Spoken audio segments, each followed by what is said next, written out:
Hallo, ich möchte etwas sagen. Haben Sie gesehen, kein Insider? Seit 3 Tagen die Inzidenzen in Karlsruhe steigen nach oben. Spanien ist unter großem Lockdown aller Zeiten. Die Inzidenzen mit Delta-Variante in Spanien sind zu Himmel gegangen. Haben Sie nicht kapiert, warum das Wetter im Mai war so schlecht?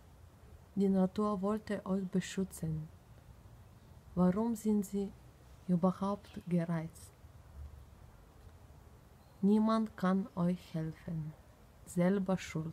Ich habe in meinem Instagram Anfang Juni berichtet. Niemand hat Delta Covid ernst genommen. Wer hat die alle Veranstaltungen in Karlsruhe organisiert? Warst du, Dugan? Was werde jetzt Merkel sagen? Wie werde sie sich jetzt rechtfertigen? Niemand kann euch mehr helfen. Selber schuld.